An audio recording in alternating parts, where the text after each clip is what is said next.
गुरु साक्षात परब्रह्म तस्मै श्री गुरुवे नमः. ज्या ज्या स्थळी हे मन जाय माझे, त्या त्या स्थळी हे निज रूप तुझे. मी ठेवितो मस्तक ज्या ठिकाणी, तेथे सद्गुरु तुमचे पाय धुनी. तेथे सद्गुरु तुमचे पाय धुनी.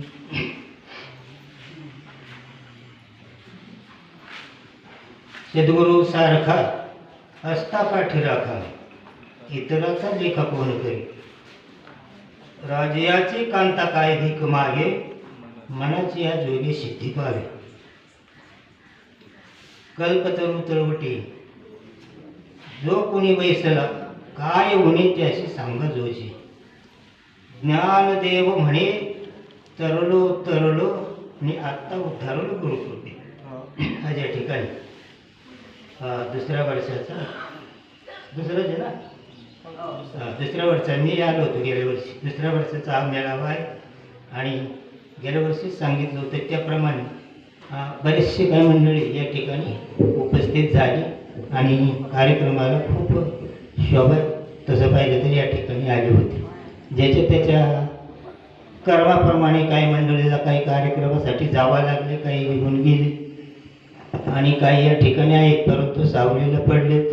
त्याच्यापेक्षा सुंदर जागा या ठिकाणी तळवटे, इथं येऊन जरी डोक्याला काढलं तरी बी जमन, पण इथं यायलाच कोणी तयार नाही. आणि म्हणून हा अभंग घेण्याचं कारण एकच आहे की माऊलींनी हा वादातीत अशा प्रकारचा अभंग आहे. परवा मखरवाडीत सुद्धा एका साधकाने या अभंगावरती कीर्तन केलं, पण काही थोडासा संशय म्हणजे गैरसमज झाला आणि थोडं गालबोट लावलं की त्याच्याकडून काही चुकलं म्हणून. आता अभंग असा आहे, सद्गुरु सारिका असता पाठी राखा, इतराचा लेखा कोण करी. आणि याच्यावरती ते एका दृष्टांत दिलाय, राजयाची कांता काय भीक मागेने, मनाची या जोगी सिद्धी पावे. सद्गुरु सारखा समर्थ आपल्या पाठीशी जर असेल तर त्याला काहीच कमी नाही, काही मागा सद्गुरु त्याला देणार. पण तेवढं सामर्थ्य सद्गुरूमध्ये आहे. आणि माऊलींनी दृष्ट दिला त्याचप्रमाणे राजा आहे आणि राजाच्या बायकोने राजाला काही जरी मागितलं तरी राजा तिला देऊ शकतो. हा दृष्टांत त्याच्यावरती दिला होता आणि तोच वादाचा मुद्दा होता. बरं का सोनवणे, तोच वादाचा मुद्दा होता की सद्गुरू हा समर्थ आहे, तो काही देऊ शकतो, परंतु राजा मात्र त्याच्या बायकोला काही मागल ते देऊ शकत नाही. राजा हा प्रारब्धाच्या अधीन आहे आणि बायको पण प्रारब्धाच्या अधीन आहे. मग माऊलीने हा दृष्टांत दिलाच कसा? मग व्यासपीठावाल्याचं चुकलं का माऊलीला दृष्टांत द्यायचं चुकलंय हे आता आपल्याला पडताळून पाहायचं नाही का? तुम्ही म्हणाल तुम्ही तर मूर्खच दिसताय, माऊलीची चूक काढणं म्हणजे काय सामान्य गोष्ट आहे का? महाविष्णूचा अवतार आणि सखा माझा ज्ञानेश्वर, आपल्याला त्याचा शोध घ्यावा लागेल. जर माऊलीचं असं म्हणणं असेल की राजा त्याच्या बायकोला काही देऊ शकतो, तर त्यांच्या संप्रदायातला, नाथ संप्रदायातला गोपीचंद राजा होता, 1600 बायका होत्या. ज्ञानेंद्राच्या बोला आणि गोपीचंद गोसावी झाला. 1600 बायका सोडून द्यावा लागल्या, 1600 बायकाच्या दारात भीक मागावा लागली आणि त्या बायकांनी त्या राजासाठी इतका आक्रोश केला होता. मग माऊलीने हा दृष्टांत कसा काय दिला? राजा तर देऊ शकत नाही, या ठिकाणी गोपीचंद निघून गेला. दुसरा आपण दृष्टांत पाहू, हरिश्चंद्र राजा होता. आता हरिश्चंद्र राजावरती अशी अवस्था आली, त्यालाच भीक मागायचे पाळी आली तर बायकोचं विचारूच नाही. शेवटी तिला तोडायला तयार झाला. मग माऊली दृष्टांत कसा दिलाय की राजा त्याच्या बायकोला काही देऊ शकतो, कशात कमी पडतो. पुराणाकडे जर आलं तर रामाच्या बायकोनी सीतेने नुसतं त्या हरणाच्या कातड्याची चोळी मागितली होती नाही का, पण रामाला सुद्धा ती देता आली नाही, उलट बायको घालवावा लागली. मग माऊलीने हा दृष्टांत कसा काय दिला? बरं, तुकोबाचं प्रमाण जर दिलं तर तुकोबा सांगतात, सोडविना राजा देशाचा चौधरी अनेक सोयरे भले भले. राजा सोडू शकत नाही, सोयरे धायरे सोडू शकत नाही. मग माऊलींनी हा दृष्टांत कसा दिला हा वादाचा प्रश्न आहे. काहींचं म्हणणं होतं त्याशी, ते म्हणले की हे उदाहरण आहे, उदाहरण चालत नाही, कारण दृष्टांत सिद्धांत होत असतो. माऊलींनी दृष्टांत दिला 700-800 वर्षापूर्वी. काय पाय पादुद पवित्राने गोड पाशी त्वचेच्या पदरा आडते, हेरून गुचड अशुद्ध काय नशे होते. ह्या 800 वर्षापूर्वी दृष्टांत दिला की गायीच्या कासाला गोचड असतो, तर तो सिद्धांत झाला. अजूनही गोचड तिथंच आहे, काही शेंगाला लागला नाही, खाली नाही खेळायला लागला नाही. त्याचप्रमाणे हाही सिद्धांत असा दृष्टांत प्रमाणे की राजाला जर त्याच्या बायकोने सांगितलं मला मोक्ष पाहिजे, मला मुक्ती पाहिजे, तर राजा देऊ शकतो का? नाही देऊ शकत. मग कसं काय दृष्टांत कसं काय दिलं? तसा सद्गुरू नाही, सद्गुरू तर समर्थ आहे. सद्गुरू सारे बऱ्याचशा ठिकाणी सद्गुरूचा महिमा सांगितलेला आहे. ओम ब्रह्मानंदम परम सुखदम केवलम ज्ञानमूर्ती द्वंद्वातीतं कबूल सदृश्यम तत्व मशादी लक्षणम एकम नित्यम इमाल वचलम सर्वादि साक्षीभूतम आणि भावातीतम त्रिगुणरहितम सद्गुरुतम नमामि. या सर्व गुणाने या लक्षणाने युक्त हा सद्गुरू. सद्गुरू सारखा समर्थ दुसरा कोणीही नाही. मग राजाच्या ठिकाणी अशा प्रकारचं गुण आहेत का? राजाच्या ठिकाणी अशा प्रकारचं गुण नाही. मग हा दृष्टांत या ठिकाणी माऊलींनी कसा दिला? कारण अभंग ही माऊलीचाच आहे आणि जो दृष्टांत दिला अनेक राजा होऊन गेले त्यांच्या संप्रदायातले आहे. मग आपल्याला या राजाचा शोध घ्यावा लागेल की हा राजा नेमका कोण आहे. तो दुसरा शरण काय कल्पतरू तळवटी जो कोणी बाई सदा काय उणे त्याशी सांगायचे. जो कल्पवृक्षाच्या झाडाखाली बसला त्याला काय कमी आहे असं सांगितलं आणि त्याची तुलना सद्गुरूशी केलेली आहे. तर जे सद्गुरू देऊ शकतो तसंच कल्पवृक्षाच्या झाडाखाली काहीच कमी नाही. मग सोनवणे महाराज कल्पवृक्षाच्या झाडाखाली मोक्ष जर मागितला तर मिळू शकतो का? मग माऊलीने हा दृष्टांत कसा काय दिला? मुक्ती मिळू शकत नाही, मोक्षही मिळू शकत नाही. आणि जर मिळत असती तर स्वर्गीच्या अमर इच्छिताची देव मृत्यूलोकी व्हावा जन्मा.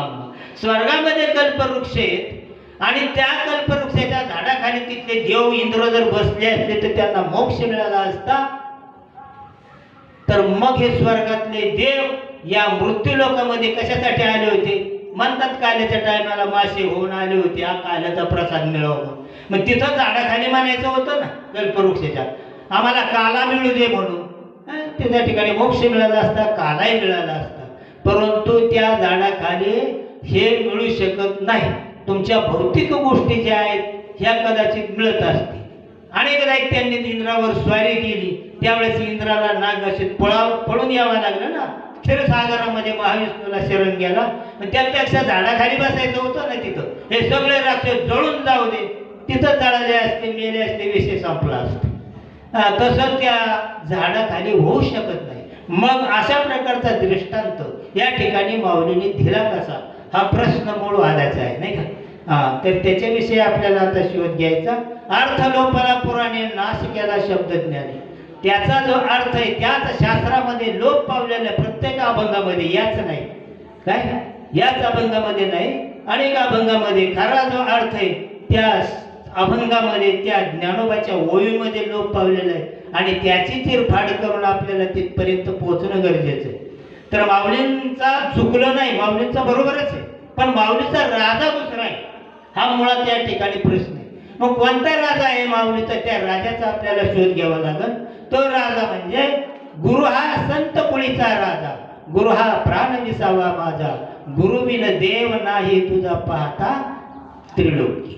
अशा प्रकारचा जो गुरु आहे, अशा प्रकारचा जो राजा आहे तो सद्गुरु राजा सांगितलं, संत पण नाही.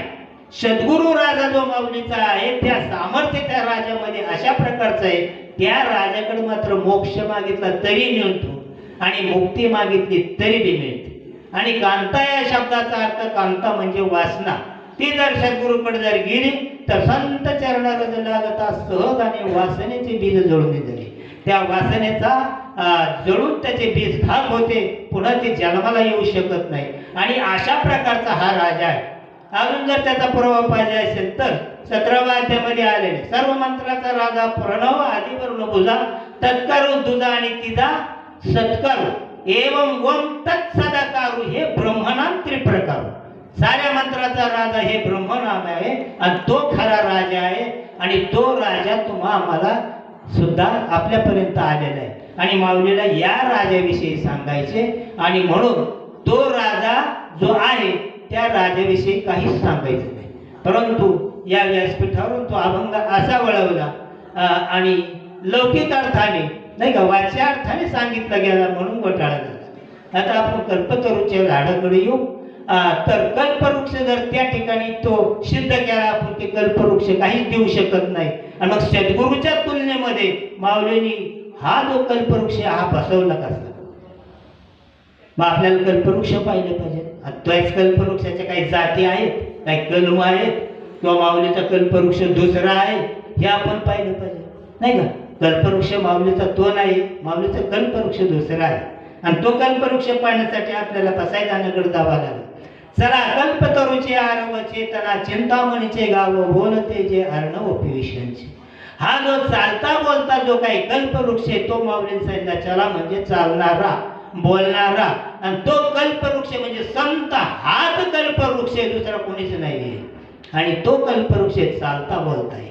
माऊली सांगितले या जडजीवांचा उद्धार करण्यासाठी माझे हे जे काय प्रारब्धाच्या अधीनची काही मंडळी तुमच्यापर्यंत येऊ शकणार नाहीत, आणि म्हणून तुम्ही त्यांच्या दारापर्यंत जा आणि त्यांना हा विषय समजून सांगा, त्यांना हे ब्रह्मदान दे, त्यांचा उद्धार करा, आणि म्हणून तुम्ही त्यांच्या दारापर्यंत. मग तुमच्या आमच्या दारापर्यंत आलेच ना संत, कारण ते बोलणारे चालणारे होते म्हणून आले. देव घ्या कुणी, देव घ्या कुणी, आयता आला घर पुसुनी, आले ना ते तुमच्यापर्यंत आले. इकडे एकनाथ महाराजांनी करा रे बापानो साधन हरीचे जनीकरणीचे करून. घोटीचा बाबा इकडे आला होता का, तुम्ही घोटीला गेला होता? पांडुरंगदादा तुमच्याकडे आलते का, तुम्ही पारगावला गेला होता? चालते बोलते संत ते तुमच्या दारापर्यंत आले, म्हणून माऊलीने सांगायचे की हे चालते बोलते काय आहेत, कल्पवृक्ष आहे. आणि ते कल्पवृक्ष आहे, तर ते कल्पवृक्षाचा विषय माऊलीच्या मनामध्ये मुळीच नव्हता, हा विषय होता. आणि म्हणून माऊलीने याच्याविषयी सांगितलं. आणि असे संत बोलते चिंतामणी, बोलते अमृताचे सागर, अशी उपमा त्यांना दिलेली, आणि हे यांच्यापर्यंत जाऊ दे. आणि अशा प्रकारे चालत्या बोलत्या नाही का, अशा प्रकारे चालत्या राजाचा, चालत्या बोलत्या कल्पवृक्षाचा मला महाप्रसाद मिळाला, नाही का. म्हणून माऊली काय सांगतात, तरलो तरलो आता उतरलो गुरुकृपे. आणि त्या कल्पवृक्षाच्या त्या राजाच्या कृपेने माझा उद्धार झाला, हे त्यांनी स्पष्ट या ठिकाणी केलं. म्हणून प्रश्न हा त्याचा नाही आहे, तर आया अभंग बरोबर आहे, फक्त अर्थाचा अनर्थ आणि भागवताच्या चिंध्या आहे, नाही का. सर्व ठिकाणी आता मागाशी एक अभंग उत्कृष्ट प्रकारचा झाला, नाही का. कोणता अभंग घेतला होता हरिपाठातला कीर्तन, अवघाचे संसार, अवघाचे संसार सुखाचा करीन. बरेच जण सांगितलं जाते अवघाचे संसार सुखाचा करीन. सारे जग कधी सुख होत नाही, आणि जग सुखी करण्याची हमी कोणीच देऊ शकत नाही. जग हे प्रारब्धाच्या अधीन, आपणच घातलेले माळे शेवटपर्यंत टिकतात का नाही याचा भरोसा नाही. कोण आपली हमी घेणार आहे, कुठला गुरु आपली हमी घेणार, तुम्ही उद्या काही करता. त्याप्रमाणे फक्त काय सांगितलं, अवघाची संसार सुखाचा करीन, स्वतःपुरतं सांगितलं. आणि शेवटच्या चरणामध्ये सुद्धा ते सांगितलं, अवघाचे संसार सुखाचा करीन, आणि आनंद भरीन तिने लोक आपली आपण करा सोडवून, आणि स्वतःचा उद्धार स्वतः करून घे. फक्त जगाला निरोप सांगू शकतो, पण यायचं न यायचं, उद्धार करायचा न करायचं त्यांच्या हातात. कारण या ठिकाणी हा उद्धार करायचा असेल, संसार जर सुखाचा करायचा असेल, सोपी गोष्ट नाही. याच्यामध्ये बरेचशे मंडळींचा विरोध आहे, बाहेरच्या तर आहेच आहे, पण आतल्या मंडळींचा विरोध आहे.